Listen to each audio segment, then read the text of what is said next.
Hey, what's going on? Yes, again, it's your boy, the OG, KQ, KC, Boxing. Yes, I'm going to keep that intro up till I hit 1,000 subscribers. Or I might put another one up. I don't know.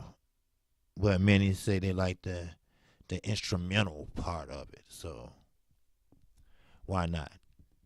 Now, first shout out to the LWC. And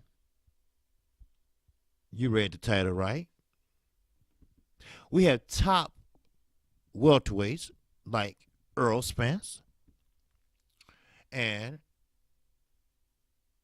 we also have Terrence Crawford. But in today's boxing, we are watching the two best not fight each other, but fight other people. You know, in a minute, I'm going to read you something and verbatim, because KQ, KC, that's what I do. I usually try to give you my perspective and commentary. Then I will read what they saying. But I get it. I said it before. I will say it again, and I'm quite sure we will see it again.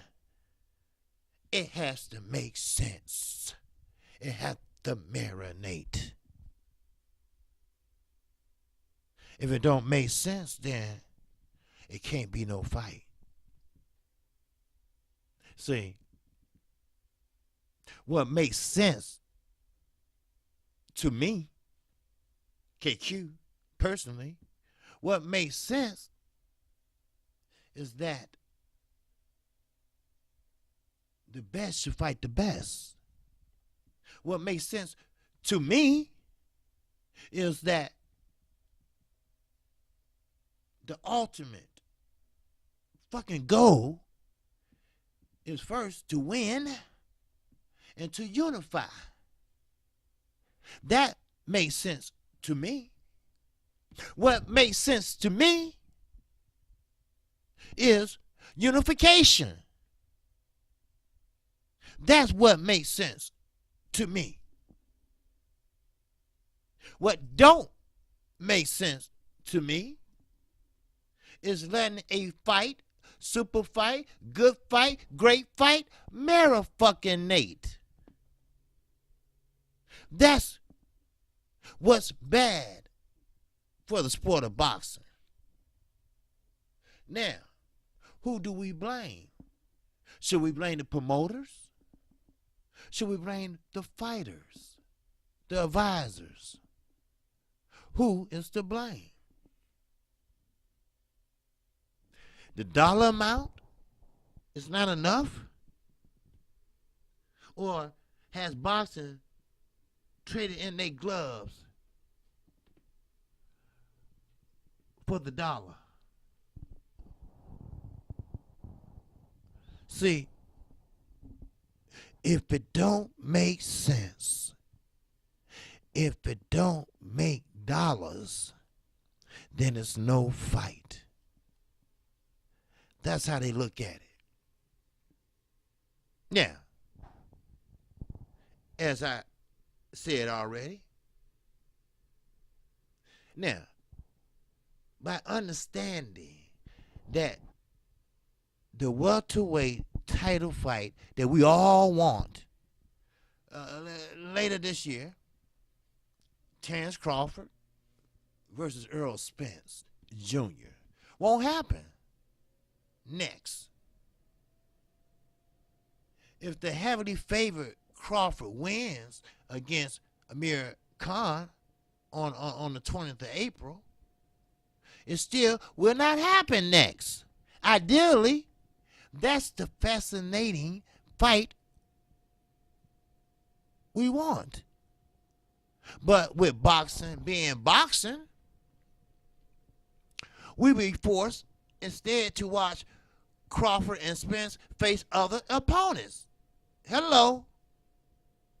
Do you understand me? Incapable of beating either one of them.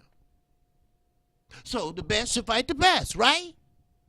Now, when Crawford and Spence win those fights, we'll be right back where we are now. And that's going to be at the end of 2019. We at the same spot. Haven't moved a motherfucking inch.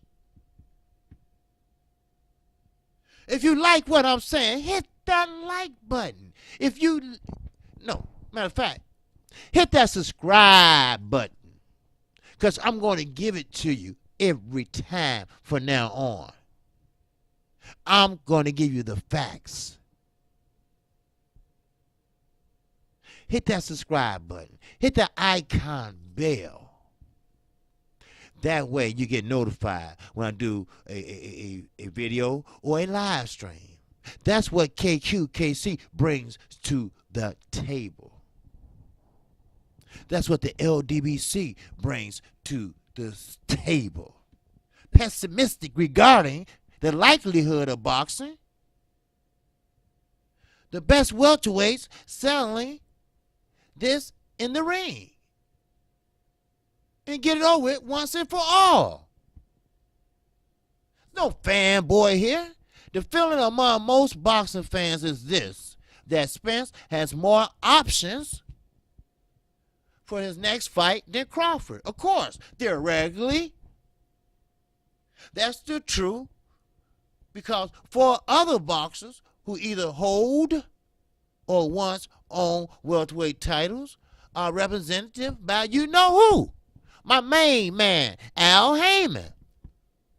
Now, as Spence and fight a premier boxing champion organization. Conversely, Crawford's promoter, Bob Arum, doesn't handle enough welterweights as accomplished as Danny Garcia or a Sean Porter or a Keith Thurman or even Manny Pacquiao. Only two of those potential Spence opponents, Garcia and Porter. And most likely, it will be Porter. Yes. Actually, realistically, options for the IBF welterweight champion next fight. That would be a unification fight for the WBC and IBF. Now, one of them, Garcia, already has turned down a $4 million guaranteed challenge for Crawford for his WBO welterweight title. Arum figures to make enough more costly run at Garcia if the former WBC welterweight champion defeats Adrian Granados. Now, that's the same night. Crawford, 34-0, and Khan, 33-4, are scheduled to box at Madison Square Garden in New York. Now, my boy Al clearly could at least match Arum's increased offer for Garcia, which could lead Crawford to defend his 147-pound championship against, what's his name, Kevin Lucas, sometime this summer in Crawford's hometown of Omaha, Nebraska. Now, Crawford, first of all, he needs to get the fuck out of Omaha, Nebraska. He's getting like Anthony Joshua. He's getting spoiled just only by the hometown. When he leaves, nobody gives a fuck. Or maybe they do. I don't know. But you got to get used to fighting outside your element. Earl Spence been to the Barclay, of course, Dallas. Hell, he just started fighting in Dallas. He only had 2 fights there, but Terrence Crawford, they making a habit now of him fighting in Omaha, Nebraska. That's not a boxing hub.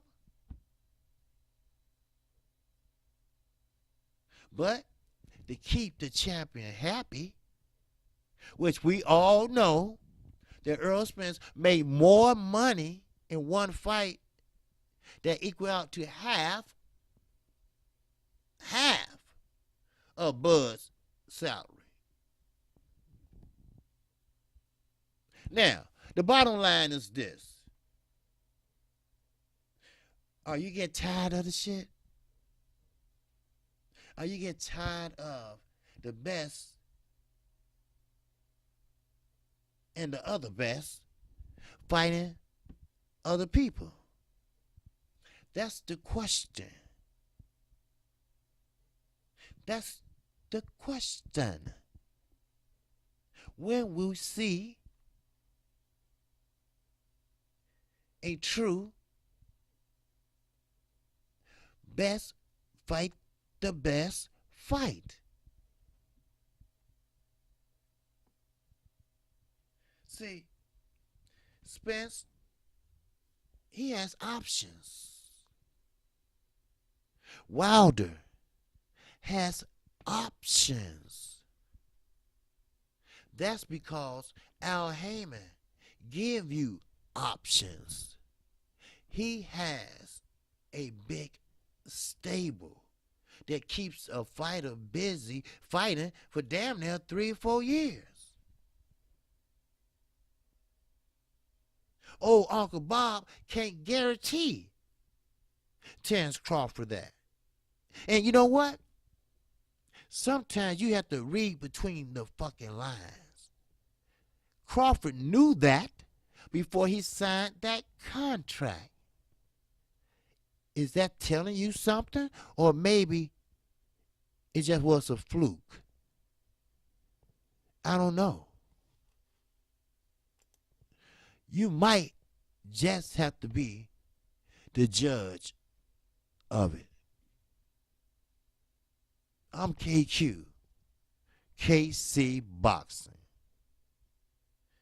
Again, if you like the content of this video, I need 19 subscriptions to make 600. So please, subscribe to me.